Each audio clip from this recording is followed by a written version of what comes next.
improving. You know, for us engineer and geologists to better understand about our reservoir. But there are still uncertainties because what we have in the industry is in the big scale, 3D seismic. There is a limitation for 3D seismic. You can go up to probably 10 meter resolution. And if you have a core, you know core, right? We take on core information. It is very, very detailed. So what we have is gap in between. We don't have. We have that technology. So that's why there is core for this seismic. So how are we going to fill the gap between high resolution and low resolution? So that's why we have this tool, the amazing tool. So if you are a geologist in a service company, probably you will work with this tool about it. You know? Because for all industry operators, normally they will work with seismic and a very detailed core. They don't have this. So this is the role of geologists in a service company, like me, normally, to study this and then to fill the gap. I want to introduce a little bit of the technology of geological technology, the whole image that we have in our company. So, you know wireline, right? Can anybody explain to me what is the difference between wireline and logging well? A quick one. Do you know wireline? Wireline and logging? What is wireline? What is you bring a tool to the but when you use logging, you have to go with the rolling tool. That is logging well. Logging or that means you drill first, and then you take up the drilling tool. That is wireline. Then after that you log. That is wireline. This is wireline. Yes. For logging well drilling, while you drill, we log we get the data while you drill. So that is logging well drilling. And why? Logging well drilling sometimes is better because if you expose the well too long, so the well will be collapsed and a lot of washout, a lot of invasion. So sometimes logging well drilling is better than wireline, but not all the things. So in wireline we have this type of image. We have resistivity image, and those are the tools that we have. We have HD, star, and star. Those are resistivity, and we have acoustic image too. I don't have an example here. And logging while drilling, we have resistivity, star. We have density, even density log. We can get images, something from density, and even gamma also, gamma image. Right? So, like I said, why is important for us to get this image? Because we want to study about the rocks. Right? What type of rock? This is species. You study geology, right? What is species?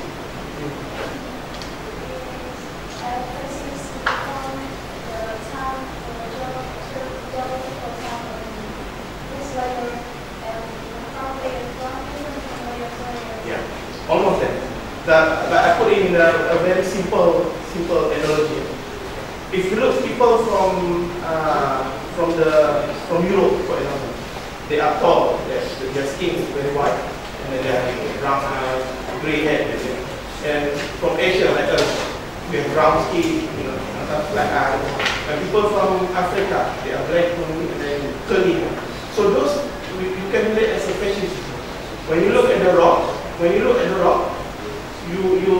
study the characteristic of the rock. So for geologists, we can interpret where this rock comes from. What kind of regional environment this rock comes from? Are they from fluvial? Are they from marine? Are they from deep water? Similar as human. Human from Africa is different characteristic. From Asia, different characteristic. China, different characteristic.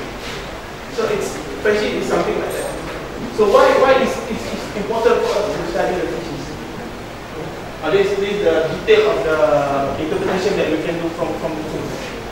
It's very cool because we don't need core now, because this is in a centimeter scale.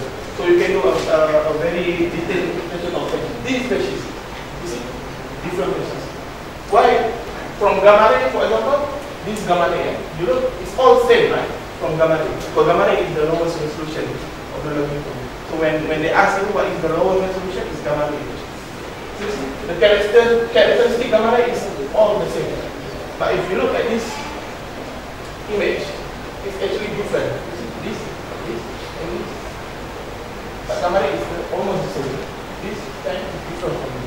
So that's why we need this kind of resolution to study about different phases, different characteristics of the rock. Because some rock, for example here, it can be a good producer but not this. Because this is the clean sand. Whereas this, we have a lot of mud class or dispersed clay inside. But why it is important for us to understand the phases? Can I really explain?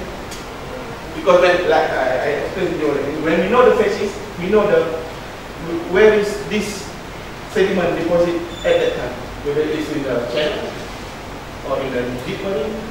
Why is it important for this? Because they want to develop the field, they need to model the field properly. Because it will affect the volume, the result that they want to achieve. And then from that result, they want to, the oil company will decide whether to produce, whether to go further with this field. I want to talk about fracture a little bit because Vietnam is very famous for fracture reservoir. Do you guys know where is the big field for fracture production? It's Baco, belong to this. So with these two, we can measure fractures that we can have down at the field subsurface. So why fractures are very important for us? It's there every day because it strongly influence the flow. For example, if you have rock in here, so you want to produce, if the fracture is open, so it helps you to produce hydrocarbon to the surface. And it can be a fluid conduit also, and hydrocarbon storage. For example, if you have a source rock here, and then for your hydrocarbon to migrate, you need something like a conduit for your membrane. You learn the petroleum system, the element of petroleum system. We have source rock, we have reservoir rock, we have migration, we have trap. So fractures can help your hydrocarbon to migrate from your source rock to your reservoir. So that's why fracture is very, very important. Okay. And as a geologist, we do not work on our own. We do work with other disciplines. So we work with petrophysics, with reservoir engineer to understand the reservoir better. So this example show this is the work from geologists, this is work from petrophysics, for example, and this is the work from reservoir engineer. So we integrate together to understand the best solution to get this to find the oil. Again, integrating data will improve the result, but it reduces the activity. So in the end, we want to decide, the managers want to decide whether they want to go ahead with this field or not. Is it economic enough to produce? So we do integrate with, data from other disciplines, from geophysics, petrophysics, engineering, reservoir engineering, and geological data. So it is not unusual for us to work together in the daily basis with petroleum engineers. Sometimes we fight on. And future technology in Vietnam, it is the main producer is fracture attachment, and not all of the world have fracture attachment. It is very specialized in Vietnam. And we talk about shale gas, tight gas, cold methane, high pressure, high temperature, and low resistivity, low contrast. So all this is considered unconventional reservoir. And then it is a very specific and specialized tool to work on this type of unconventional reservoir. So it is the role of you guys in the future, I don't know, to develop a new tool or to work with the new methodology or concept on how to mitigate this kind of reservoir. And I think all of you are aware that the oil price now is quite low, and it's a cycle actually. And then they talk about alternative energy, how to substitute or to use another energy to rather than fossil fuel, rather than petrol. So they talk about wind, solar energy, hydroelectric energy, and even that is I don't know, it's This is that you make weapon of it. Biofuel. So these are alternative in the future, but I read a recent article from National Geographic. He said that for us to keep all of this energy, for example, is not efficient enough, like petrol, like fossil fuel. Because if you want to store the energy from wind, you still need petrol to keep the energy, to keep the battery. And for solar, you still need petrol, and solar cannot give power to the whole building. And for hydroelectrics, to keep the energy from hydroelectric, you use a lot of coal and a lot of fossil fuel. And this is not economic also, because you need a lot of trees to cut to get the biodiesel. So in the article it says that for the next 150 years at least, we still depend on the fossil fuel. We still depend on the petrol. So there are still opportunity, a lot of opportunity, you guys, don't worry about that. And the cycle of the oil price is like this. Every 5 years it will be cycle. And those who are survive, who are maintained, are the best ones. So it's up to you guys to shape your future. Because we can just talk, advance, but it's up to you. Next.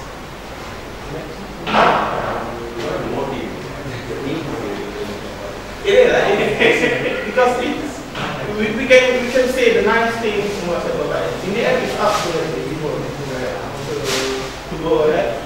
So basically geologists is like, we try to get the best information that we can from the subsurface. So you can bring geologists down, but we need a specific tool to understand the reservoir better. And those are the roles of technical geologists. Thank you.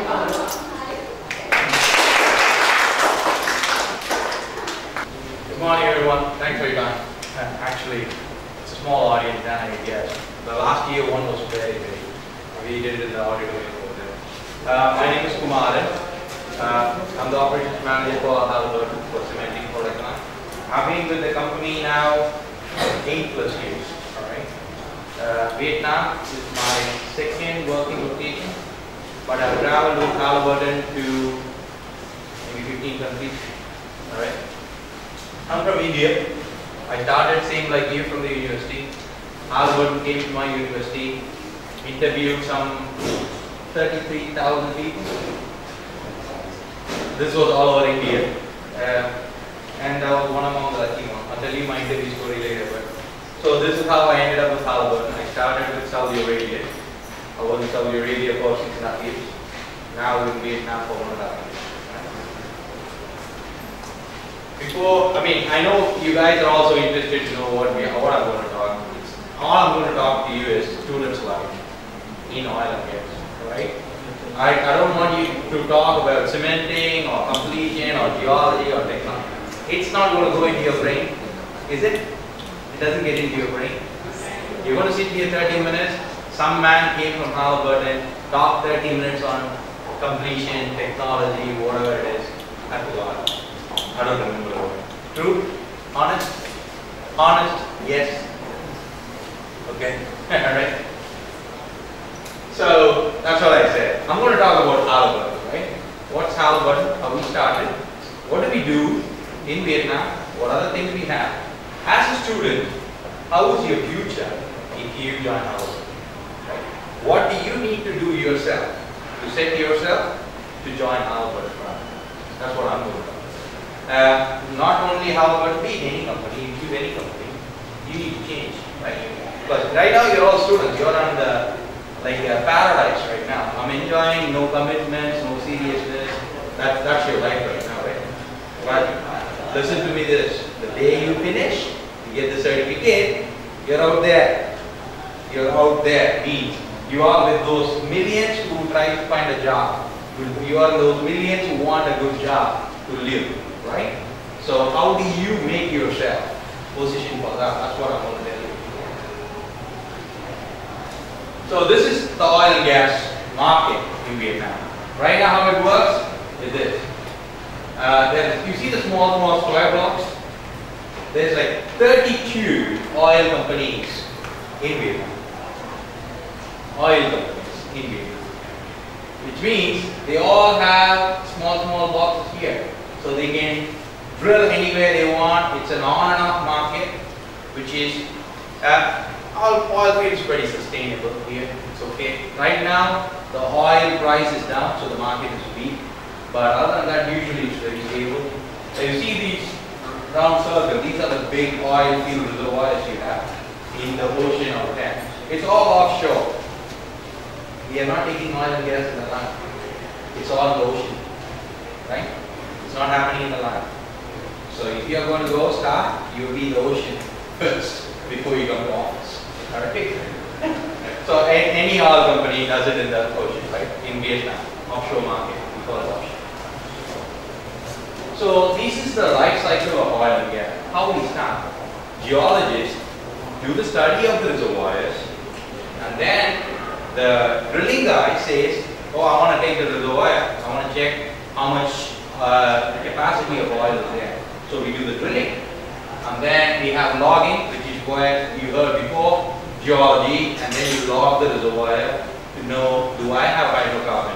Do I have water? Do I have gas? That's what you want to find. And then, this is where my specialty is, which I love. We run pipes, we cement the pipes in place to construct the well. We do well construction. And then you punch holes in the pipes to produce. We call it perforating. We run guns to make holes in the pipe. We perforate the pipe to make it happen. And then we have testing. We test the well to see the capacity of the reservoirs, and then we produce the well and we enhance the well.